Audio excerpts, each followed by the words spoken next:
नमस्कार, मैं हूं प्रद्युम्न शर्मा। आज हम बात करने जा रहे हैं विधानसभा चुनावों की।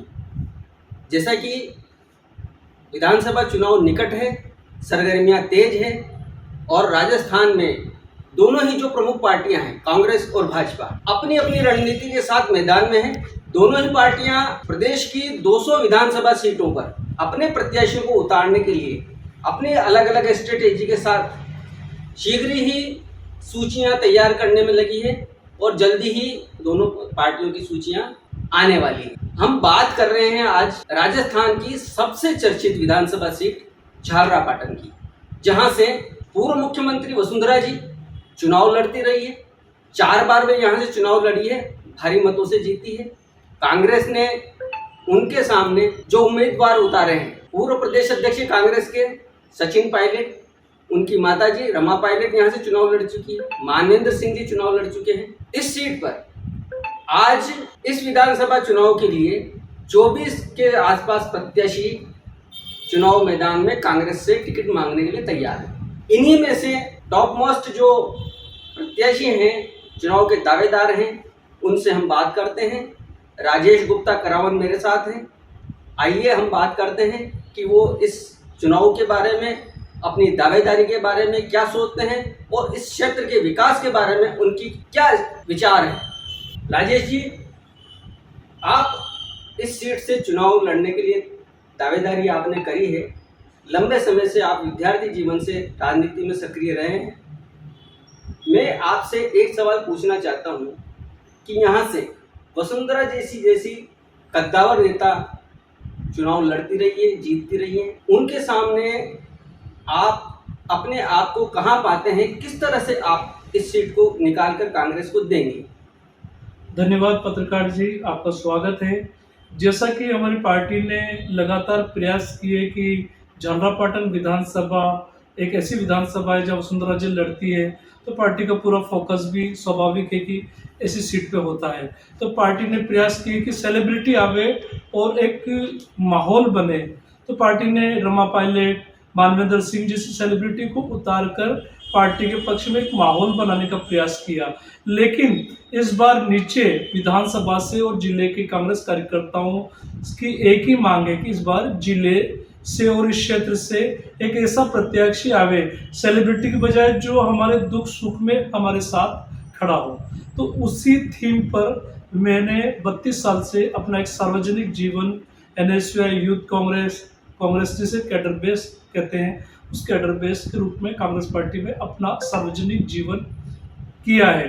तो जब मैंने देखा कि ये विधानसभा एक ऐसी विधानसभा है, लेकिन यहाँ से लगातार जो जीतते आ रहे हैं वो हमारे वैश्य वर्ग के आए। 4 बार अनिल कुमार जैन रहे, राम प्रसाद जी बोरा रहे और निर्मल कुमार सकलेचा जी रहे, मोहनलाल जी राठौड़ भी एक वैश्य बनिया टाइप ही नेचर के थे।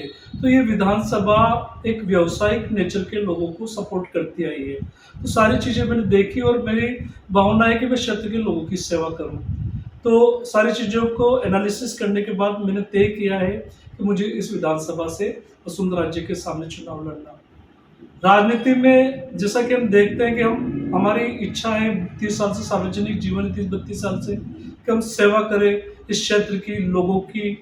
लेकिन बिना ताकत के हम सेवा नहीं कर पाते। जो रिजल्ट ओरिएंटेड चीज आती है उसमें ताकत की आवश्यकता होती है, और ताकत लोकतंत्र में चुनाव के माध्यम से मिलती है कि हम चुनाव लड़ें और जनता हमें ताकत के रूप में ताकत दे। राजेश जी, आपने बात की पिछले चुनावों की, या यहाँ से कि वैश्य वर्ग जीतते रहे हैं, लेकिन मैं आपको बताऊं कि यहाँ पर माइनॉरिटी की बहुतायत है, पाटीदार वोट हैं, धाकड़ हैं, ब्राह्मण वोटों का बाहुल्य है। जो आप वैश्य वर्ग की बात करते हैं, शायद झालरापाटन शहर और झालावाड़ शहर से बाहर बहुत कम मतदाता हैं वैश्य वर्ग के। तो आपकी जो बात है वो कैसे आप उसको देखते हैं कि ये इसके अलावा कैसे वैश्य वर्ग का कैसे आप दबदबा मानते हैं? आप सही कह रहे हो, वैसे भी कांग्रेस पार्टी किसी जातिगत राजनीति नहीं करती है, वो 36 कौमों को साथ लेकर चलने की राजनीति करती है। ये तो इस सीट का टेम्परामेंट बता रहा हूँ, मैं नहीं कह रहा हूँ वैश्य वर्ग। इस सीट के आंकड़े और इसका टेम्परामेंट शो कर रहा है कि ये वैश्य वर्ग के प्रति इसका झुकाव रहा, लेकिन कांग्रेस पार्टी का नेचर रहा कि 36 कौमों को साथ लेकर चले। राजेश जी, आपका जो कारोबार है वो सीधे सीधे किसानों से जुड़ा हुआ है। आप खाद बीज बेचते हैं और गांव से बिलोंग करते हैं। करावन आपका भवानी मंडी के पास गांव है। इस क्षेत्र में सर्वाधिक जो गांव के लोग हैं, किसान हैं, वही आपके मतदाता हैं। और उनके विकास के लिए, यानी कृषि के विकास के लिए आपके पास क्या स्ट्रेटेजी है? क्या आप सोचते हैं कि किन किन चीज़ों पर काम होना चाहिए जो किसानों के लिए अभी तक हो नहीं पाया? मैं आपको ये बता देना चाहता हूँ कि भारत देश कृषि प्रधान देश है। यहाँ की अर्थव्यवस्था में कृषि का बहुत बड़ा महत्व है। जब हमने देखी कोविड में हमारी जीडीपी 20% माइनस हुई थी, ऐसे टाइम में भी 7% कृषि की जीडीपी ग्रोथ हुई थी। तो देश में कृषि का बहुत बड़ा महत्व है। ऐसे में हमारा जो क्षेत्र है ये पूरा कृषि प्रधान है। तो हमारी जो सोच है, यहाँ पूरा सिंचाई पद्धति इरिगेशन नहरों से होती है, तो इसको अपग्रेडेशन करने की आवश्यकता है, जो लिफ्ट इरिगेशन और माइक्रो सिंचाई पद्धति से जोड़ के आधुनिक टेक्नोलॉजी से किसानों को आगे लाने की आवश्यकता है। दूसरी, जो किसान अपनी फसल का जो बाजार मूल्य उनको सही नहीं मिल पाता है, तो उसके लिए किसान का जो बाजार मूल्य के लिए एक हब की आवश्यकता है। तो आपको पता होगा कि मैंने राजस्थान सरकार से प्रयास करके हमारी जो जन्मभूमि है करावन, उसमें एक फूड पार्क की सौगात दिलाई है। तो पूरी तरह जो किसान अगर अपना ही फसल है उसको प्रोसेसिंग करके अगर बेचता है, तो उसमें उसको कम से कम 10 से 12 रुपए किलो ज़्यादा मिलते हैं। तो ऐसी व्यवस्था हम चाहते हैं कि किसान उन्नत टेक्नोलॉजी के साथ आगे आवे, कृषि को एक प्रोफेशन के रूप में अपनावे, तो किसान संपन्न होवे। ये एक मेरी सोच है कि मेरे विधानसभा के जो किसान हैं वो संपन्न बने। राजेश जी, आपने फूड पार्क की बात करी, मैं आपको बहुत बहुत बधाई देता हूँ। आपने मेहनत के साथ और अपने विज़न के साथ में वो चीज़ वापस लेके आए हैं जो किसानों के लिए बहुत ज़रूरी है। आपने फूड पार्क सरकार से स्वीकृत कराया है, अपने ही गांव में उसको ज़मीन भी दिलवाई है। लेकिन इस जो सरकार कांग्रेस की है, गहलोत साहब की, उसका कार्यकाल पूरा होने वाला है। इस पूरे कार्यकाल के दौरान आप उस काम को गति नहीं दे पाए, ये एक कड़वी सच्चाई है। क्या कारण रहे कि आपकी सरकार होते हुए आप उसको अंजाम तक नहीं पहुंचा पाए? आप बिल्कुल सही कह रहे हो, क्योंकि यहाँ से कोई भी निर्वाचित जनप्रतिनिधि नहीं है और कोई भी इस जिले से मंत्री नहीं है, क्योंकि सबकी अपनी अपनी प्राथमिकता होती है, अपने अपने क्षेत्र होते हैं और वो उनकी प्राथमिकता में होते हैं। लेकिन मैंने इसको गति देने के लिए माननीय मुख्यमंत्री जी से आग्रह किया कि आप आके इसका शिलान्यास करो, ताकि इस फूड पार्क को स्पीड मिल जाए काम के लिए। मुख्यमंत्री जी की हमारी रिक्वेस्ट पड़ी हुई है और हम प्रयास कर रहे हैं कि हो सकता है कि ये जो आचार संहिता से पहले वो आके इसका शिलान्यास करें, ताकि इस काम को बहुत गति मिले। राजेश जी, सामाजिक कामों से आप जुड़े रहे हैं, बीच बीच में कई तरह के सार्वजनिक कार्यक्रम, समाज के काम आप करते रहते हैं। चंद्रभागा नदी की सफाई का काम आपने हाथ में लिया और उसको बहुत ही चर्चित रहा, बहुत ही लोगों ने। तो ये सामाजिक कामों के लिए किस तरह से आप समय निकालते हैं, क्या आपका रहता है? मैं जनरली उधर से झालरापाटन से जब भी गुजरता और चंद्रभागा नदी के किनारे से निकलता, तो मुझे में दिल में एक पीड़ा काफ़ी टाइम से कर रही थी कि ये मोक्षदायिनी गंगा के बाद हमारे क्षेत्र में चंद्रभागा मोक्षदायिनी नदी है, इसकी दुर्दशा देख कर मैं हमेशा विचलित होता था। तो फिर मैंने देखा कि अपन किसी को दोष देने की बजाय इसी को साफ करने का बीड़ा उठाए। तो मेरी बेटी मेरे से बार बार कहती थी कि आप 50 साल के हो गए, आपका जन्म दिवस हम जोर शोर से मनाएंगे। तो मैं इन व्यवस्थाओं में विश्वास नहीं रखता था। तो फिर मेरे दिमाग में कि अपन जन्म दिवस के दिन चंद्रभागा की सफाई करें। तो आप सभी साथियों के और सामाजिक संस्थाओं के सहयोग से हमने चंद्रभागा को साफ किया। राजेश जी, एक सवाल अभी के जवाब में, अभी आपने बताया कि आप NSVI से कॉलेज टाइम से संगठन से जुड़े रहे हैं। आपने कांग्रेस संगठन को, कांग्रेस विचार को बहुत करीब से देखा है और समझा है, लेकिन झालरापाटन की स्थिति कुछ अलग है। झालरापाटन के बारे में ये कहा जाता है कि आधी कांग्रेस वसुंधरा कांग्रेस है। अब आप दावा कर रहे हैं, पिछले 4 साल से आप 4 कार्यकाल से आप सीट हार रहे हैं, ऐसे संगठन के साथ आप सीट निकाल पाएंगे? क्या लगता है आप? बिल्कुल, आपका जो कहना है ये आम चर्चा का विषय है। आप नहीं बोल रहे, आम चर्चा का विषय है कि कांग्रेस आदि कहीं न कहीं वसुंधरा जी के संपर्क में है। लेकिन मैं आपको बताता हूँ कि मैं राजनीति करता हूँ नैतिक सिद्धांत और मूल्यों की राजनीति, और महात्मा गांधी से प्रेरित होकर राजनीति करता हूँ।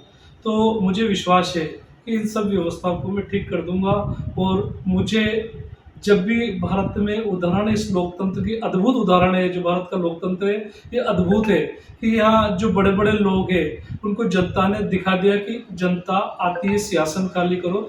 रामवीर सिंह जी का, रामधारी सिंह जी दिनकर का जो एक कविता है, जनता आती सिंहासन खाली करो।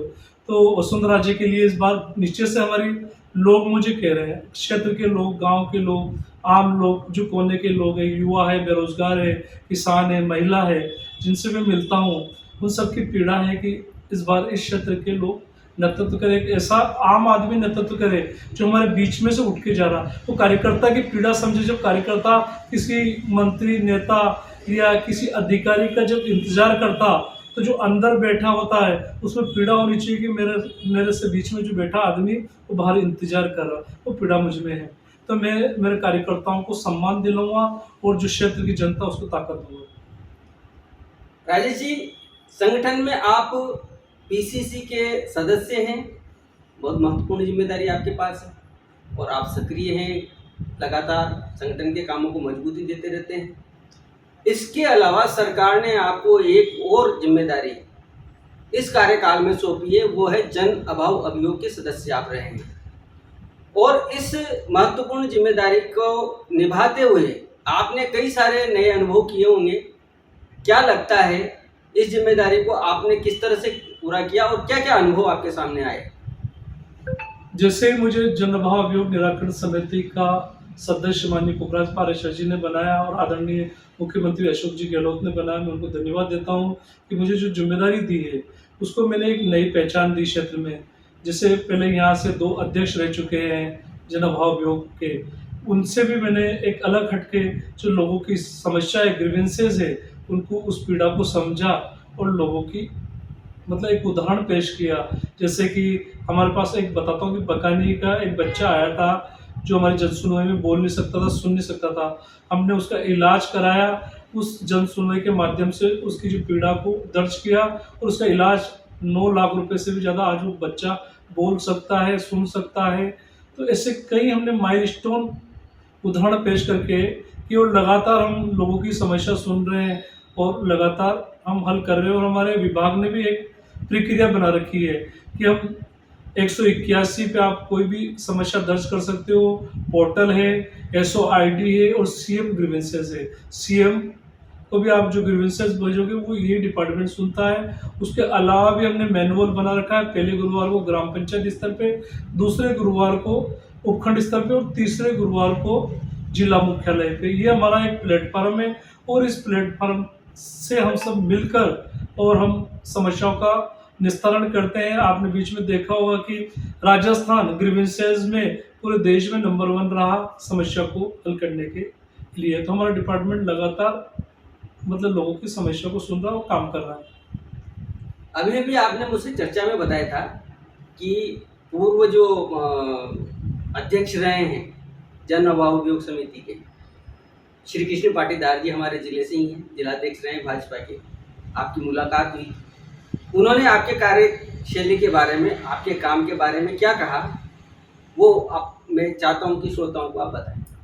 मेरे को एक सार्वजनिक कार्यक्रम में मिले तो उन्होंने कहा कि तू सदस्य होकर बहुत अच्छा कार्य कर रहा है और एक नई पहचान दी तेने जन अभाव अभियोग को। तो ये मैंने भी उनको कहा कि झालावाड़ की सौभाग्य की लगातार जन अभाव अभियोग का कुछ न कुछ इस जिले को मिल रहा। पहले आप 2 अध्यक्ष थे, अब मैं सदस्य बना, तो कहीं न कहीं इस डिपार्टमेंट की कनेक्टिविटी इस जिले को लगातार मिल रही है। ये थे राजेश गुप्ता करावन, झालरापाटन सीट से कांग्रेस के दावेदार हैं। इनका विज़न, इनकी जानकारी, इनकी बात, इनका राजनीतिक समझ, इनकी स्ट्रेटेजी, जो कांग्रेस के विचार और संगठन के बारे में इनकी जो समझ है, मतदाताओं तक पहुँचे और संगठन तक पहुँचे। ये इसीलिए हमने आप इनसे 1 to 1 प्रोग्राम में आज हम मिले हैं। आपका बहुत बहुत आभार। फिर दोबारा ऐसे ही किसी कार्यक्रम के साथ दोबारा मिलते हैं। धन्यवाद।